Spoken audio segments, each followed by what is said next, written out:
नमस्कार। आज माघ कृष्ण चतुर्थी शके 1935 शिवजयंती सादर करत आहोत ठाणे वार्ता। ठळक घडामोडी। ठाणे पोलीस आयुक्त पदाची सूत्र अखेर विजय कांबळे यांनी स्वीकारली। देशातील महत्त्वाच्या घोटाळ्यांचा तपास करणाऱ्या व्ही लक्ष्मीनारायण यांची ठाण्याचे सहपोलीस आयुक्त म्हणून नियुक्ती आणि भिवंडी बाह्यवळण रस्त्यावरील माणकोली पुलास मंजुरी देण्याची शिवसेना नेत्यांची मुख्यमंत्र्यांकडे मागणी। या आणि इतर घडामोडी विस्तृतपणे पण काही क्षणातच। ठाणे वार्ता पहा श्रीस्थानक वाहिनीवर। आता सकाळी 9:15 पासून रात्री 9:15 पर्यंत ठाणे वार्ता, ठाण्यातील पहिलं दृकश्राव्य माध्यम। श्रीस्थानक वाहिनी ठाण्याची स्वतःची वाहिनी। ठाण्यातील घडामोडी, कार्यक्रम, वादविवाद, अगदी गाणी, नाटक याचा आनंद घर बसल्या पहा श्रीस्थानक वाहिनी। आपल्या ठाण्याचं हक्काचं व्यासपीठ श्रीस्थानक वाहिनी। ठाणे वार्ता आता संकेतस्थळावर देखील ठाणेवार्ता.com वर क्लिक करा आणि ठाण्याच्या घडामोडी जाणून घ्या। ठाण्यातील पहिलं ऑनलाईन माध्यम ठाणेवार्ता.com। नमस्कार मंडळी, दर रविवारी पाहायला विसरू नका। नमस्कार मंडळी, आपल्या प्रश्नांचं थेट उत्तर। ठाणे वार्ता पहा श्रीस्थानक वाहिनीवर। आता सकाळी 9:15 पासून रात्री 9:15 पर्यंत ठाणे वार्ता, ठाण्यातील पहिलं दृकश्राव्य माध्यम। छत्रपती शिवाजी महाराज यांची आज शासकीय जयंती साजरी झाली।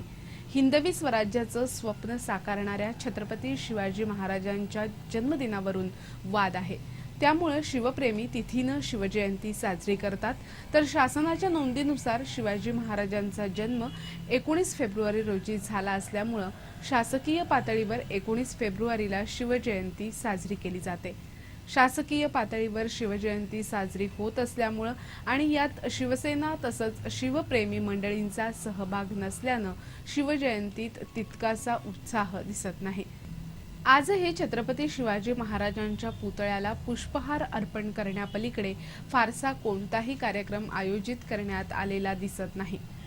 दरवर्षीप्रमाणे यंदाही मासुंदा तलाव येथील छत्रपती शिवाजी महाराजांच्या अश्वारूढ पुतळ्याला पुष्पहार अर्पण करून शिवजयंती साजरी करण्यात आली।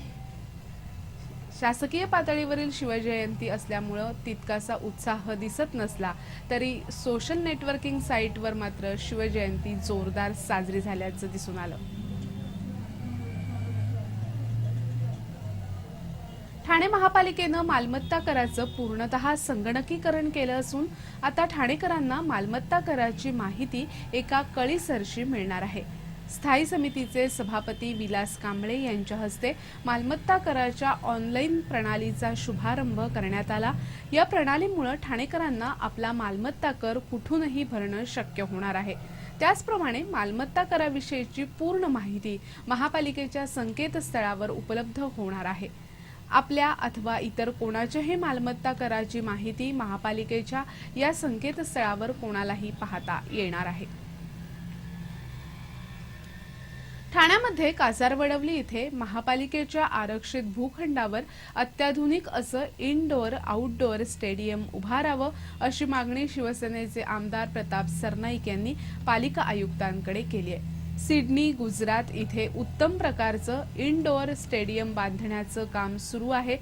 केवळ 20 मिनिटांमध्ये इनडोअर स्टेडियमचं रूपांतर आउटडोअरमध्ये होऊ शकतं। अशा प्रकारचं क्रीडा संकुल ठाणे शहरात बांधल्यास महाराष्ट्रातही एक आगळावेगळा प्रयोग होईल। भारतातील हवामानानुसार पावसामुळे अनेक क्रीडापटूंना त्यांच्या परंपरागत खेळापासून वंचित राहावं लागतं।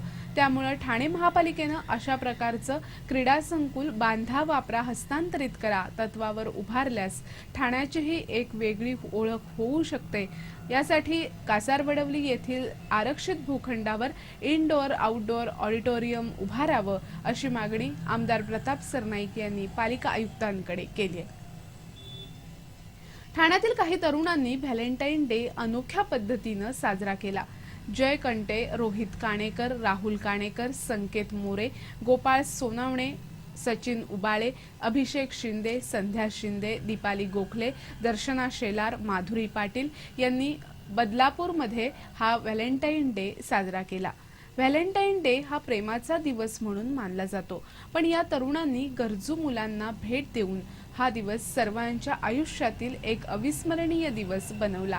त्यांना प्रेमाची सोबत देऊन त्यांच्यातील कलागुण शोधण्याचा प्रयत्न केला. या गोंडस मुलांना भविष्यात उदरनिर्वाहाचं साधन उपलब्ध व्हावं म्हणून अगरबत्ती बनवण्याचं प्रशिक्षण देण्यात आलं. तसंच योगासनं आणि ध्यान यामध्ये सहभागी होऊन त्यांच्यात मिसळण्याचा त्यांनी प्रयत्न केला. या उपक्रमासाठी महाराष्ट्र विद्यालय, राजर्षी शाहू महाराज विद्यालय आणि न्यू इंग्लिश स्कूलनं सहकार्य केलं. ठाण्याचे पोलीस आयुक्त म्हणून अखेर विजय कांबळे यांनी आपल्या पदाची सूत्र काल स्वीकारली आहेत. काल संध्याकाळी बिपिन कुमार सिंग यांच्याकडून विजय कांबळे यांनी ही सूत्र स्वीकारली. ठाण्याचे पोलीस आयुक्त के.पी. रघुवंशी यांची राज्य सुरक्षा महामंडळाच्या व्यवस्थापकीय संचालकपदी बदली झाली होती. त्यामुळे रिक्त झालेल्या जागेवर विजय कांबळे यांनी नियुक्ती करण्यात आली होती. पण सेवेत ज्येष्ठता असूनही मुंबईचं आयुक्त पद न मिळाल्यामुळे नाराज झालेल्या कांबळे यांनी हे पद स्वीकारण्यास नकार दिला होता आणि त्यांनी रजेसाठी अर्ज केला होता. मात्र गृहमंत्री आणि काही वरिष्ठ अधिकाऱ्यांशी झालेल्या चर्चेनंतर त्यांनी अखेर काल आपल्या पदाची सूत्र स्वीकारली. आयुक्त पदाची सूत्र स्वीकारल्यानंतर त्यांनी या विषयावर फारसं बोलणं टाळलं. ठाणे वार्ता पहा श्रीस्थानक वाहिनीवर. आता सकाळी 9:15 पासून रात्री 9:15 पर्यंत ठाणे वार्ता, ठाण्यातील पहिलं दृकश्राव्य माध्यम. आपला परिसर स्वच्छ आणि सुंदर ठेवण्यासाठी ठाणे महापालिकेत सहकार्य करा. ओला सुका कचरा वेगवेगळा जमा करा आणि रोगराईपासून मुक्तता मिळवा. श्रीस्थानक वाहिनी ठाण्याची स्वतःची वाहिनी. ठाण्यातील घडामोडी, कार्यक्रम, वादविवाद, अगदी गाणी, नाटकं याचा आनंद घर बसल्या. पहा श्रीस्थानक वाहिनी, आपल्या ठाण्याचं हक्काचं व्यासपीठ. श्रीस्थानक वाहिनी. ठाणे वार्ता आता संकेतस्थळावर देखील ठाणेवार्ता.com वर क्लिक करा आणि ठाण्याच्या घडामोडी जाणून घ्या. ठाण्यातील पहिलं ऑनलाईन माध्यम ठाणेवार्ता.com. डॉक्टर आणि रुग्णांचं पिढ्यानपिढ्यांचं जिव्हाळ्याचं नातं म्हणजेच डॉक्टर बेडेकर हॉस्पिटल. आता अत्याधुनिक सोयी सुविधा आणि तंत्रज्ञान युक्त वंध्यत्व निवारण केंद्रात IVF आणि टेस्ट ट्यूब बेबीची ही सुविधा. डॉक्टर बेडेकर हॉस्पिटल, महर्षी कर्वेपथ, ठाणे. 65 वर्षांची निरंतर सेवा. ठाणे वार्ता पहा श्रीस्थानक वाहिनीवर. आता सकाळी 9:15 पासून रात्री 9:15 पर्यंत ठाणे वार्ता, ठाण्यातील पहिलं दृकश्राव्य माध्यम. नियम हे नेहमी दुसऱ्यासाठीच असतात असं म्हटलं जातं. याचीच प्रचिती सध्या ठाणे महापालिकाही देतेय. मुंब्रा प्रभाग समितीचं कार्यालय हे सध्या धोकादायक इमारतीत असून यामुळे महापालिकाच अभ्यागतांचे जीव धोक्यात घालत असल्याचं दिसून येतंय. मुंब्र्यातील घटनेनंतर महापालिकेनं धोकादायक इमारतीतील रहिवाशांना इमारती खाली करण्याच्या नोटिसा दिल्या होत्या. काही ठिकाणी तर रहिवाशांना बळजबरीनं बाहेर काढण्यात आलं. पण स्वतःच्याच प्रभाग समिती कार्यालयाची इमारत धोकादायक असताना पालिका मात्र मूग गिळून गप्प आहे. महापालिका आयुक्त असीम गुप्ता यांनीही अर्थसंकल्प सादर करताना केलेल्या भाषणात याची कबुली दिली. प्रभाग समितीचं कार्यालय हे निवासी आणि धोकादायक इमारतीतून चालत असून ते अडचणीचं असल्याची कबुली आयुक्तांनी दिली होती. मुंब्रा प्रभाग समितीच्या कार्यालयासाठी नवीन इमारत बांधण्याकरता 1.5 कोटी रुपयांची तरतूद करण्यात आल्याची माहितीही त्यांनी यावेळी दिली. दुसरीकडे उद्याच्या सर्वसाधारण सभेत स्थानिक नगरसेवक शानू पठाणी यांनी जैना विश्वस्त संस्थेच्या भूखंडावर प्रभाग समितीचं कार्यालय उभारावं असा प्रस्ताव मांडला असून त्यावर चर्चा होण्याची शक्यता आहे. ठाण्यातील DS क्लबतर्फे एका क्रिकेट स्पर्धेचं आयोजन कोलशेत मैदानावर करण्यात आलं होतं. या क्रिकेट स्पर्धेत ठाणे महापालिका क्षेत्रातील 8 संघ सहभागी झाले होते. लोकहित पतफेडीचे अध्यक्ष राजेश पाटील, शाखा प्रमुख नरेश पाटील, ग्रामस्थ मंडळ अध्यक्ष चंद्रकांत देसले यांच्या हस्ते या स्पर्धेचं उद्घाटन झालं. खेळातील रुची वाढावी यासाठी दरवर्षी कोलशेतमध्ये या स्पर्धेचं आयोजन क्लबतर्फे केलं जातं. भिवंडी बाह्यवळण रस्त्यावरील माणकोली पुलाला त्वरित मंजुरी द्यावी अशी मागणी शिवसेना नेत्यांनी मुख्यमंत्र्यांकडे केली आहे. डोंबिवलीची लोकसंख्या झपाट्यानं वाढत असताना या शहराला मुख्य रस्त्यांशी जोडणाऱ्या रस्त्यांची मात्र बांधणी झालेली नाही. रेल्वे लोकल शिवाय कोणताही सुलभ पर्याय या भागात पोहोचण्यासाठी सध्या उपलब्ध नाही। डोंबिवलीकरांना मुंबई ठाण्याकडे जायचं असल्यास कल्याण कोन मार्गे किंवा शिळफाटा मार्गे जवळपास 20 किलोमीटरचा वळसा घालून जावं लागतं। या रस्त्यांवर वाहतुकीचा ताण जास्त असल्यानं वेळ आणि इंधनाचाही अपव्यय होतो। त्यामुळेच डोंबिवली पश्चिमेतील मोठा गाव इथून भिवंडी बाह्यवळण रस्त्यावरील माणकोलीला जोडणाऱ्या रस्त्याचा प्रस्ताव मुंबई महानगर प्राधिकरणाच्या कार्यकारिणीच्या बैठकीत तातडीनं मंजूर करून या कामाला गती द्यावी अशी मागणी शिवसेनेचे जिल्हा संपर्क प्रमुख आमदार एकनाथ शिंदे यांच्यासह महापौर कल्याणी पाटील आणि इतर नेत्यांनी केली आहे। रेल्वे सेवा विस्कळीत झाल्यास डोंबिवली माणकोली बाह्यवळण रस्त्यासह ठाणे कल्याण रेल्वेला समांतर रस्ताही रखडलेल्या प्रवाशांसाठी मोठा आधार ठरू शकतो। या दोन्ही प्रकल्पांबाबत विधिमंडळात आवाज उठवूनही केवळ आश्वासनच देणाऱ्या सरकारनं प्राधिकरणाच्या आगामी बैठकीत या दोन्ही रस्त्यांचा प्रस्ताव प्राधान्यानं मंजुरीसाठी मांडावा, तसंच अन्य आवश्यक बाबींची पूर्तता करूनही कामं तातडीनं सुरू करावी अशी मागणी कल्याचं एकनाथ शिंदे यांनी सांगितलं। 4 किलोमीटर लांब आणि 45 मीटर रुंद असलेल्या या डोंबिवली माणकोली रस्त्याला साधारणतः 150 ते 200 कोटी रुपयांचा खर्च अपेक्षित आहे।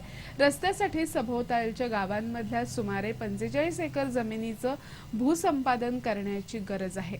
तसंच रेतीबंदर खाडीवर 1 किलोमीटरचा पूलही बांधावा लागेल। वरळी सिलिंगच्या धर्तीवर केबल स्ट्रेच्या माध्यमातून हा पूल बांधणं शक्य आहे। त्यामुळे खाडीतील जलवाहतूक तसंच जलसंपत्तीला हानी पोहोचणार नाही अशी भूमिका मुख्यमंत्र्यांकडे मांडल्याचं एकनाथ शिंदे यांनी स्पष्ट केलं। देशातील अनेक मोठ्या घोटाळ्यांचा तपास करणाऱ्या व्ही लक्ष्मीनारायण यांची ठाण्याचे सहपोलीस आयुक्त म्हणून नियुक्ती झाली आहे। व्ही लक्ष्मीनारायण हे केंद्रीय गुन्हे अन्वेषण शाखेत सहसंचालक म्हणून कार्यरत होते। त्यांच्या कार्यकाळात त्यांनी ओएमसी, इमार प्रॉपर्टीज, 2G स्पेक्ट्रम घोटाळा, सत्यम घोटाळा, सोराबुद्दीन शेख बनावट हत्या, YS जगमोहन रेड्डी यांच्या उत्पन्नापेक्षा जास्त संपत्ती प्रकरणाचा तपास केलाय। केंद्रीय गुन्हे अन्वेषण शाखेतून पुन्हा महाराष्ट्राच्या सेवेत पाठवल्यानंतर जून 2013 पासून व्ही लक्ष्मीनारायण नियुक्तीसाठी प्रतीक्षेत होते। आता त्यांची ठाण्याचे सहपोलीस आयुक्त म्हणून नियुक्ती झाली आहे। आंध्र प्रदेशमधील वारंगलमधून त्यांनी अभियंत्याचं प्रशिक्षण घेतलं, पुढे एमटेकही केलं। त्यांनी आपल्या नोकरीची सुरुवात नांदेडचे अधीक्षक म्हणून केली। नंतर दहशतवाद विरोधी पथकातही त्यांनी काम केलं। केंद्रीय गुन्हे अन्वेषण शाखेत त्यांची काम करण्याची इच्छा होती। गेली 7 वर्ष ते केंद्रीय गुन्हे अन्वेषण शाखेत काम करत होते। सत्यम घोटाळ्याचा तपास त्यांनी केला। माओइस्ट नेते चेरुपुरी राजकुमार आणि पत्रकार हेमचंद्र पांडे प्रकरणाचीही त्यांनी चौकशी केली होती। सोहराबुद्दीन बनावट चकमक प्रकरणाचीही त्यांनी चौकशी केली।